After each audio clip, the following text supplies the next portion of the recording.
Assalamualaikum warahmatullahi wabarakatuh. Di sini kami dari kelompok 3 akan menjelaskan tugas kelompok terkait dengan manajemen ASN, di mana kita akan memaparkan dan mengidentifikasi isu-isu yang ada di unit kerja kami terkait dengan materi manajemen ASN. Next slide.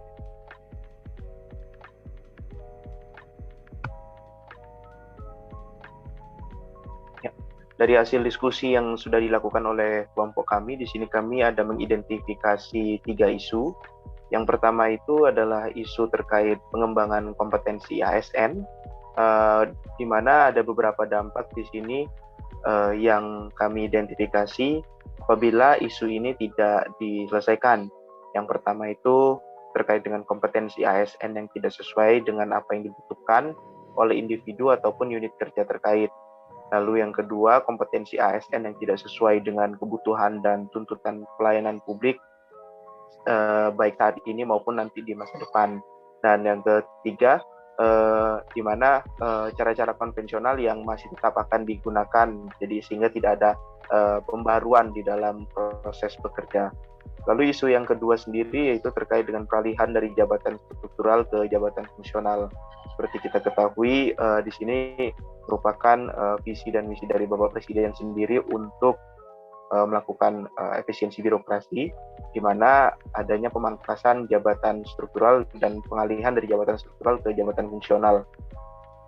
Nah, dampaknya di sini antara lain adalah tidak sampai saat ini karena masih proses adaptasi sehingga berdampak pada ketidakjelasan struktur organisasi. Lalu yang kedua, adanya ketidakjelasan tugas pokok dan fungsi pegawai sendiri. Lalu isu yang ketiga antara lain di sini adalah terkait dengan sasaran kinerja pegawai. Nah, di sini dampak-dampak yang terjadi antara lain pemantauan kinerja pegawai sendiri tidak dapat berjalan dengan lancar. Next slide.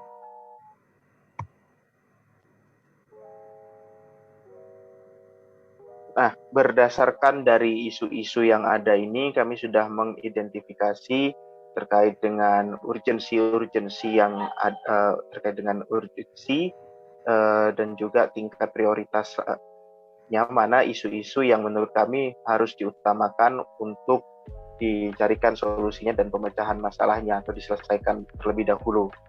Nah, dari semua isu ini kami menganalisa bahwa pengembangan kompetensi ASN merupakan hal utama yang harus diprioritaskan dan dibahas selanjutnya untuk dicarikan solusinya seperti apa. Untuk selanjutnya akan disampaikan oleh rekan saya. Silakan. Haji, selanjutnya terkait dengan dari kita mengambil satu permasalahan yang utama, dan yang masalah yang muncul adalah kurang optimalnya pengembangan kompetensi ASN dalam rangka pengembangan karir. Kenapa kami mengambil masalah ini? Karena kan masalah yang saat ini terjadi dan sangat butuh untuk diselesaikan. Jadi aktornya itu siapa? Yaitu ASN. Dalam permasalahan ini adalah kurangnya keaktifan pegawai dalam mengajukan pengembangan kompetensi. Jadi pegawai itu seperti menunggu dari pegawaian atau menunggu dari biro SDM untuk memberikan pelatihan kepada mereka. Jadi tidak ada fungsi aktif untuk mencari dan mengajukan pengembangan kompetensi untuk mereka sendiri. Selanjutnya yaitu terkait dengan belum adanya media untuk pengajuan pengembangan kompetensi yang bisa diajukan secara terintegrasi. Jadi selama ini pengajuan ke pengembangan kompetensi itu belum terintegrasi, jadi masih manual ya. Medianya untuk selanjutnya terkait belum adanya aplikasi e-learning yang dapat diakses melalui gadget. Aplikasi e-learning ini kenapa kita butuh? Karena aplikasi e-learning ini bisa diakses oleh semua orang, jadi tidak hanya pegawai-pegawai tertentu yang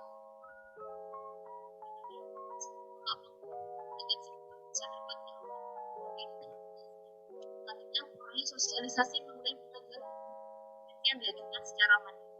Jadi sosialisasi yang ada sekarang menurut hemat kami itu masih belum eh, semasif yang seharusnya ya, karena kami juga belum mengetahui pengajuan pengembangan kompetensi yang diajukan secara mandiri itu prosesnya seperti apa. Jadi perlu adanya sosialisasi.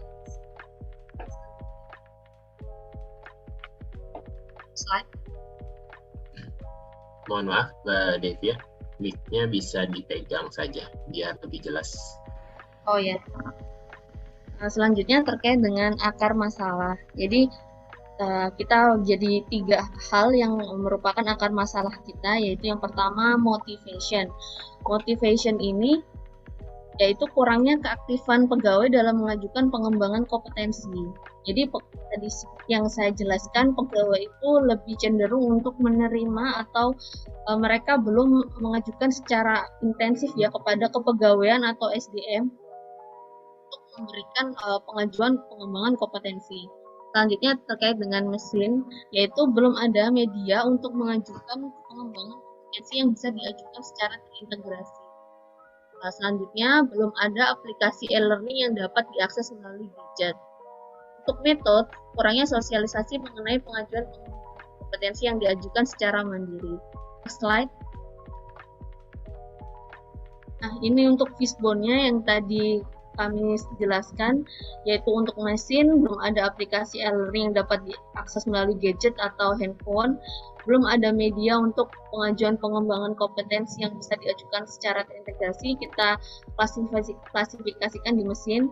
Yang motivation, kurangnya keaktifan pegawai dalam mengajukan pengembangan kompetensi, dan metodenya kurangnya sosialisasi mengenai pengajuan pengembangan kompetensi yang diajukan secara mandiri, dan ini berakibat kurang optimalnya pengembangan kompetensi ASN dalam rangka pengembangan karir. Next slide. Ya, untuk selanjutnya bisa dijelaskan oleh Mas Fauzin ya. Oke, terima kasih Mbak Devia. Selanjutnya izinkan saya untuk menjelaskan mengenai identifikasi aktor dan peran ASN. Identifikasi kedudukan dan peran ASN.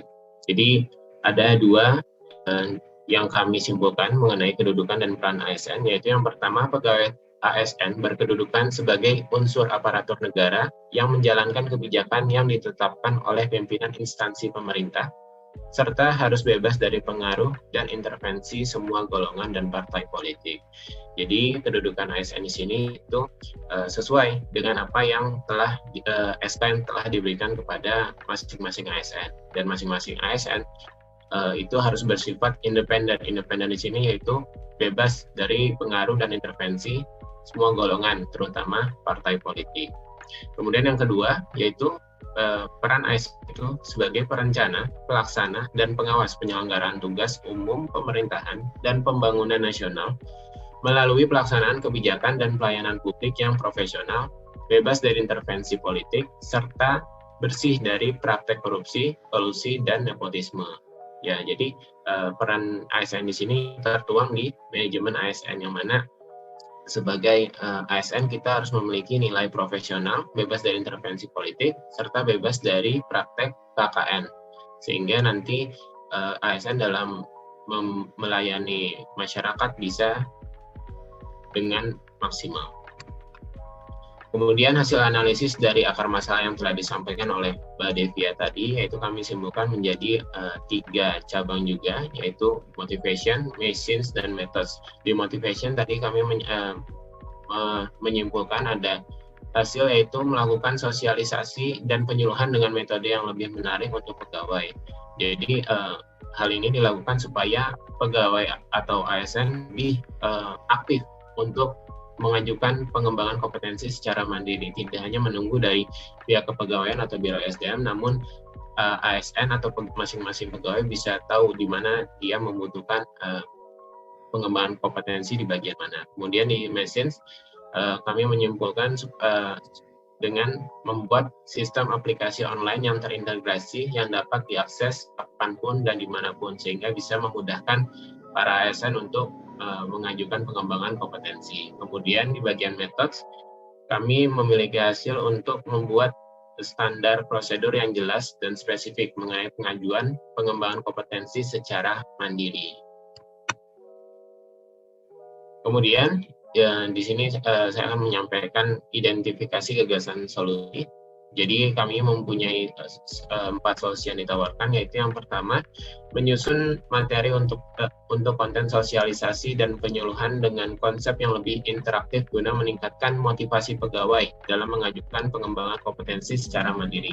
Kemudian yang kedua ada optimalisasi media sosial sebagai sarana sosialisasi melalui media Instagram, Twitter, Facebook, TikTok, dan YouTube.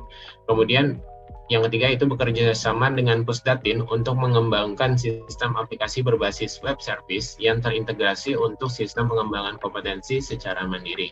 Kemudian yang terakhir atau yang keempat itu mengkomunikasikan standar prosedur yang jelas dan spesifik terkait sistem pengembangan kompetensi secara mandiri. Ada 2 konsekuensi dari solusi yang ditawarkan, dan itu jika diterapkan itu akan meningkatkan kesadaran dan partisipasi ASN dalam peningkatan sistem pengembangan kompetensi secara mandiri. Kemudian dapat meningkatkan efektivitas penyelenggaraan pengembangan kompetensi dalam rangka pengembangan karir. Namun jika tidak diterapkan, hal ini dapat menyebabkan kualitas SDM ASN tidak mampu memenuhi tuntutan kompetensi jabatan dan tidak mampu atau penerapan sistem merit belum optimal. Ya, seperti yang kita ketahui, sistem merit ini mengedepankan tingginya kompetensi dari masing-masing pegawai. Namun jika SDM ASN tidak kompetensi yang dimiliki tidak sesuai, maka sistem merit ini akan berjalan tidak optimal. Kemudian untuk selanjutnya akan disampaikan oleh Saudari Damai. Baik, untuk selanjutnya kami akan membahas mengenai analisis dari solusi permasalahan yang sudah disampaikan sebelumnya oleh Mas Fauzan, di mana ada 4 gagasan. Mohon maaf Mbak Damai, waktunya tinggal 4 menit lagi ya. Untuk gagasan solusi, ada 4 solusi yang sudah disampaikan, dan kami berdasarkan hasil analisis SMART, ada 2 solusi yang kami lihat memenuhi SMART untuk dilakukan selama masa aktualisasi. Untuk analisis SMART sendiri yaitu S-nya yaitu spesifik, M-nya measurable, A-nya achievable, R-nya adalah relevan, dan T-nya adalah timely. Gagasan solusi yang memenuhi adalah menyusun materi untuk konten sosialisasi dan penyuluhan dengan konsep yang lebih interaktif guna meningkatkan motivasi pegawai dalam mengajukan pengembangan kompetensi secara mandiri. Hal ini dapat dilakukan. Kemudian yang kedua, gagasan solusinya adalah optimalisasi media sosial sebagai sarana sosialisasi melalui media Instagram, Twitter, Facebook, TikTok, dan YouTube. Next.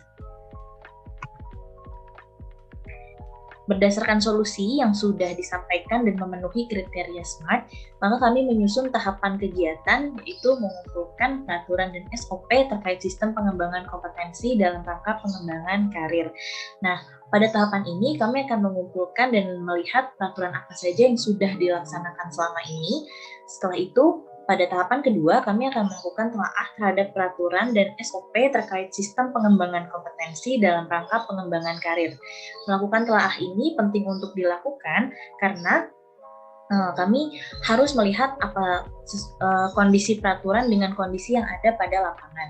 Selanjutnya, pada tahapan yang ketiga, kami memberikan hasil evaluasi terhadap proses pelaksanaan pengembangan kompetensi dalam rangka pengembangan karir.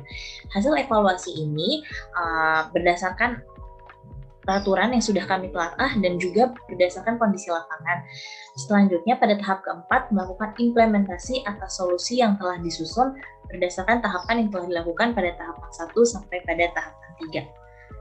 Next. Demikianlah yang dapat kami sampaikan tentang manajemen ASN. Kami sampaikan terima kasih atas perhatiannya. Salam dari Komp 3.